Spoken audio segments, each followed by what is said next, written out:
résultat en partie des crises sanitaires, notamment la COVID-19, et sociopolitiques entre 2021 et 2024.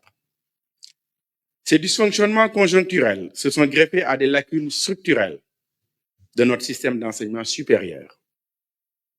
En dépit de la grande résilience de celui-ci, ses performances et sa crédibilité ont été fortement éprouvées, entre autres par la massification de la population estudiantine, mais également le déficit d'infrastructures.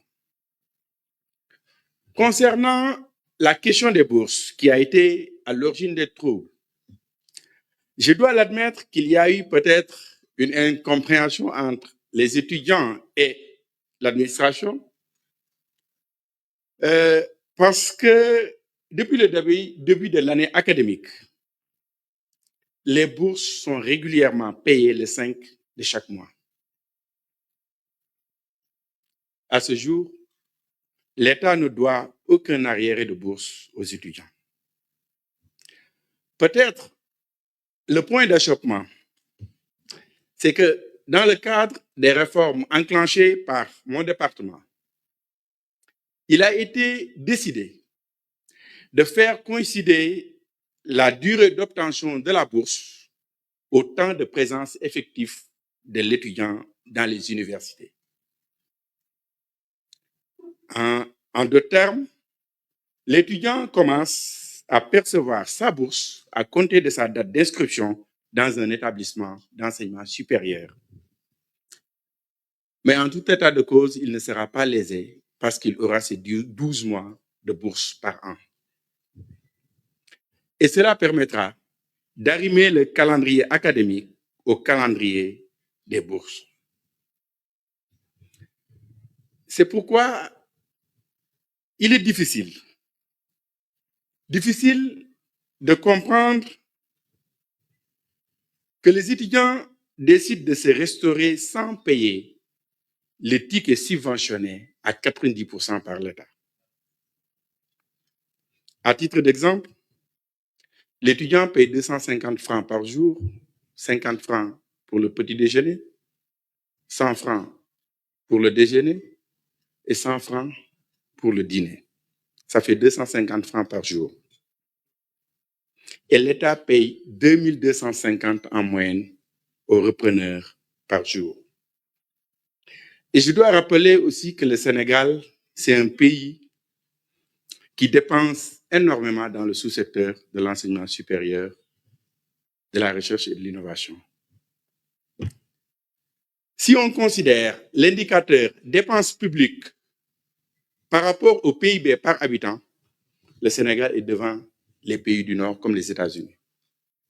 Nos voisins, nous sommes de très loin devant la Côte d'Ivoire et le Ghana. Et je dois rappeler que cette année, l'État a dépensé l'année 2025, 105 milliards de bourses d'études. À titre de comparaison, nos voisins ivoiriens sont à 39 milliards, le Bénin est à 12 milliards. Vous dire que le Sénégal est un pays qui dépense énormément dans les œuvres sociales et les allocations d'études.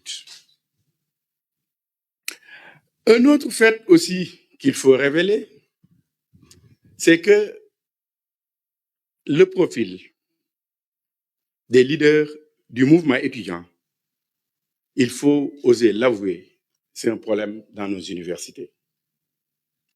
Si je prends un exemple, un des leaders les plus en vue du collectif des amicales de l'UCAD, c'est un étudiant qui a 31 ans, qui n'a pas encore terminé son master. Et il a fait 10 ans à l'UCAD depuis 2016. Pour des études de master qui doivent durer 5 ans, on ne peut pas faire 10 ans et continuer à diriger le mouvement étudiant. C'est des questions sur lesquelles nous devons avoir le courage de discuter. Il est également établi que certains dirigeants d'étudiants subissent des influences extérieures, plus particulièrement l'influence de politique. Autre chose que je dois préciser à l'endroit des Sénégalais, c'est que les franchises universitaires n'ont jamais été violées par l'État. L'article 2 de la loi 94/79 relative aux franchises et libertés universitaires est très clair. L'article 1er dit que les universités du Sénégal bénéficient du régime des franchises et libertés universitaires qui garantissent aux enseignants et étudiants, dans le respect des lois et règlements, les principes d'objectivité, de tolérance, l'exercice des libertés indispensables au développement de l'enseignement supérieur. Et l'article 2 dit, en application du régime des franchises et libertés, l'espace universitaire est placé sous le statut d'autonomie de police administrative. Mais, je le précise, le décret a défini qu'est-ce qu'un espace universitaire. L'espace universitaire comprend les facultés, les unités d'enseignement et de recherche, les instituts et établissements d'enseignement supérieur. Cela veut dire que le campus social n'est pas pris en compte dans les franchises universitaires. Et beaucoup de nos compatriotes font cette erreur. Le campus social, c'est comme un quartier de Dakar. C'est comme un quartier de Dakar parce que dans beaucoup d'universités du Nord, si vous regardez bien, les campus se trouvent en dehors du campus. Les campus sociaux se trouvent en dehors du campus pédagogique. Donc, aujourd'hui, les défis sont immenses pour le secteur de l'enseignement supérieur. Et l'immensité des défis requiert une grande introspection, une synergie des intelligences, collectives et un sens élevé des responsabilités. Un tel challenge impose une culture de l'apaisement de la part de tous les acteurs du sous-secteur de l'enseignement supérieur et un engagement constant de toutes les parties prenantes. Cet esprit a toujours animé la tutelle, qui a privilégié les concertations à différentes échelles. Dans cette perspective, le MESRI a initié une série de concertations. Il en est ainsi des assises de l'enseignement supérieur du 21 au 25 juillet 2025 relatives à l'agenda national de transformation de l'enseignement supérieur, de la recherche et de l'innovation. Les conclusions consensuelles consignées dans le rapport Antesri m'ont été soumises pour transmission au président de la République. En ma qualité de ministre, j'ai également de façon régulière reçu les représentants des syndicats d'enseignants-chercheurs et de PATS, mais surtout des étudiants. Je dois préciser que j'ai reçu à 4 reprises les délégués des amicales, du collectif des amicales de l'UCAD. J'ai reçu ces étudiants pour favoriser un dialogue inclusif en vue de résoudre des crises ou de retenir avec eux des solutions préventives. Les structures du ministère de l'Enseignement supérieur, de la Recherche et de l'Innovation dans toutes leurs composantes ont également initié à des intervalles réguliers des concertations avec les acteurs dans leurs compétences sectorielles.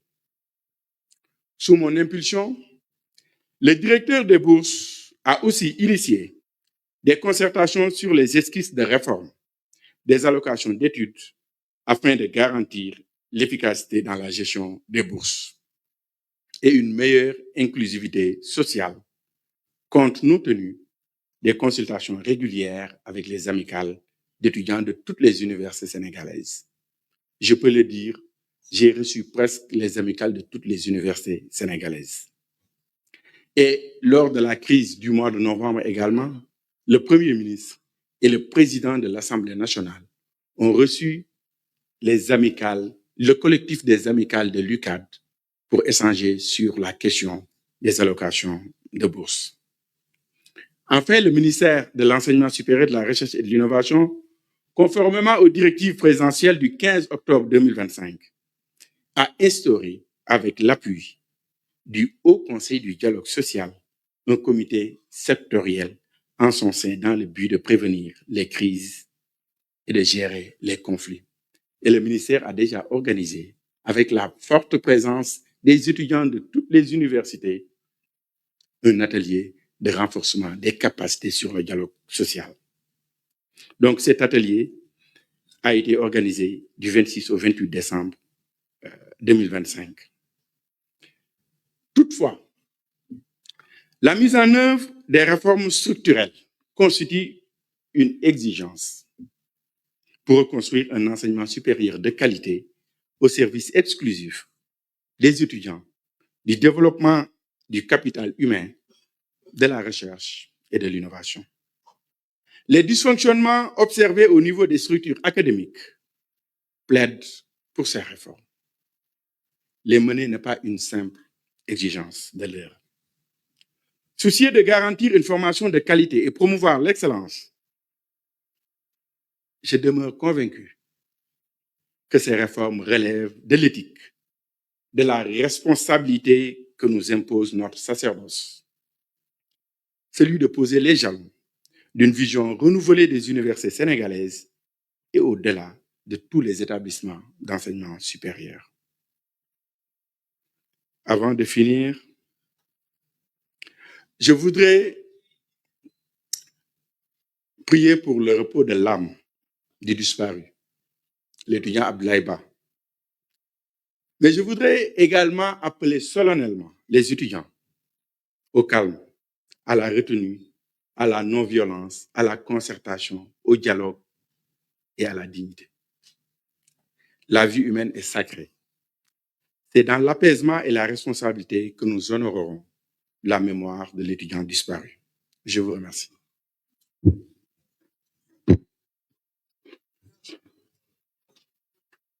Ah. Ah.